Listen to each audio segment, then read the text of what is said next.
everyone, and welcome to Holocron Transmissions. Now, in today's video, we're doing our review for the Wynkahthu Job of the Year episode for Star Wars Rebels Season 3. Now, for me, this episode was a better episode than the last one because the last episode had a lack of failure, as many episodes from Star Wars Rebels do. Like the wee crappy ones are not, really write well for the editors and all that stuff. So, yeah, this episode was pretty good. So over to you, Patrick. Yeah, this episode's fine. I enjoyed it. Like I said, it felt like a filler episode, which it wasn't because they got what they need done. But it was an okay episode. The episode started out very well. Actually, the whole episode was very well, but that's all it was. It was okay, in my opinion. But basically, how the episode started out, though, was Ezra's getting help from Hondo once again, but also, too, we got other friend coming along here. I forgot the guy's name. It's Casmo, I believe. Casmal, I think. Yeah. But I loved him in this episode. I didn't like him the first time we seen him that much, but in this episode, I don't know. There's something about him that I really did like in this episode very much. Very, very well. I think I really liked the pistol scene they had with the droid. How he's like really scared of the droid, how he's like coming. It's kind of like something out of a horror movie, would you agree? How the person's really scared and he wants to defend himself from that monster. So that's what Caswell did. And, this character kind of improved himself with not just being like the scared, hopeless character that he once was. Well, he still is, but I think they just done him a little bit better. But basically, though, the whole plot of this episode is Hondo has a proposition for the Ghost crew, yes. I should say.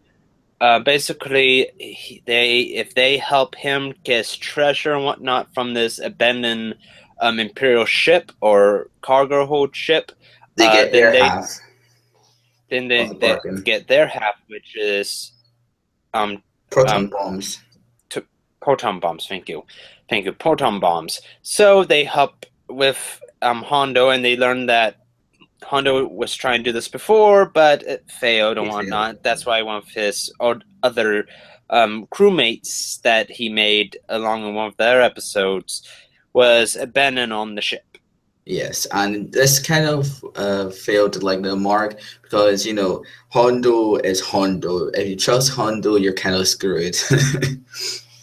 So, yeah. So basically, though, they get onto the ship and whatnot, and all of that with a 39% chance from the droid here. And then once they get on and whatnot, they look around, trying to find what they need to find, and then they find what they want. They find the treasure, and they find their proton bombs for the rebels. And they all are trying to get all put to the ghost ship, but Seb is being a butt about Hondo and wanting to get all the proton bombs on first and whatnot. So, yeah. But during their little adventure, they come across some droids. Now, these droids are part of the Force Awakens canon, I believe. Correct me if I'm wrong. But we did see them. Force Awakens. No, not Force Awakens. The Force Unleashed. What I'm talking about. So basically, we did see them in the Force Unleashed, and it's kind of cool how they're bringing some stuff from the video games. No, did we? Did we? I don't think so. I think we did. I'm not 100% sure. I played the Force Unleashed game, and these droids, I for sure were not in the game whatsoever.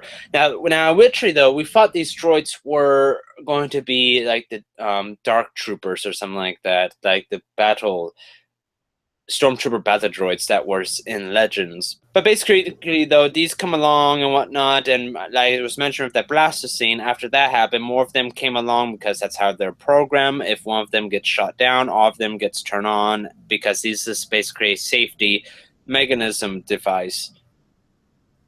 So basically, though, once these are turned on, all of the people are trying to leave and whatnot, and this is the part where we get to learn, Ezra gets to learn that Hondo is not the friend, a friend, I should say. Yeah, should not be trustworthy that much, And as we learn from as we learned from the Clone Wars as well, how, we see Anakin and Obi-Wan trying to be friends with Hondo, it does not work out. I So, think Hondo is like that person you go to when you have to. He's like your best relied source to trust, but not really. yeah. But basically, though, afterwards, so we get a little comedy bit with Hondo and the big slug guy. I forgot his name again. But basically, we get a comedy bit with them because one of Hondo's crewmates trapped himself in the box because he thought that Hondo would leave without him and whatnot. So Hondo gets his just desserts and whatnot. The ghost crew gets what they want, and Hondo everything doesn't. is all happy. Hondo doesn't get what he Yes. wants. So, yeah. Yes. So that's the whole episode plot. I find it to be okay. The only thing I didn't like was the word problematic used in this episode. I hate that word. I hate the word. I wish they just said problem, but oh well, that's just my nitpick. But if I have to give this a rating myself, I'm gonna give this an average.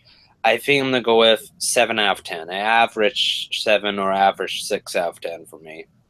For me, I have to give it a 7 or a 6 because it was just a nicely calm episode.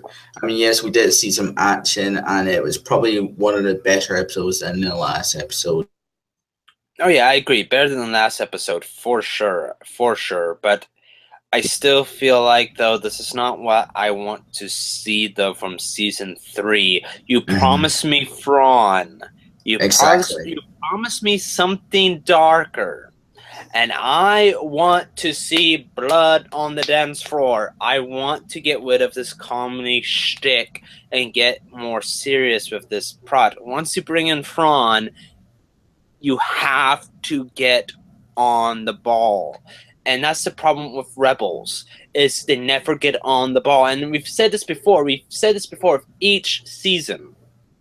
The best episodes of every season Rebels is either the beginning Or the mid-season. or the end. Yeah, and those episodes are usually serious episodes. Like you this, know? like the Ahsoka and Darth Vader fight. That was brilliant. Yeah, that's what I'm trying to say. So I don't want season 3 to becoming, I should say, like, oh, only only episode 1 was the best episode, and the last season finale. I don't want that to become like that again. But from how it's coming out, if they keep doing this throughout the season, like these episodes like we have here, then it's going to become like that, and I am going to be mad. Now, of course, Maul is returning in episode 11, and we're seeing, like, probably Dathomir again, because we see, like, green magic, of course, what was used in the Clone Wars from Mother Taliesin, was it? Mm-hmm. Mother Taliesin, yes. Yeah, so maybe her spirit is trying to connect again with the living force and trying to, get Maul what he wants. And also we kind of see like the power controlling Kanan and Sabine, and we see Sabine and the extra fight in the trailer. So that'll be kind of interesting to see what happens there. So I think that's about it for this episode review. Yes, that's about it. That's all we have today for this episode review. Come back for our next review on the new episode of Star Wars Rebels. And don't forget to subscribe, like, and also tell us your thoughts about this episode. Do you like it? Do you hate it? And all that good stuff. So thank you very much for watching, and don't forget, may the force be with you always.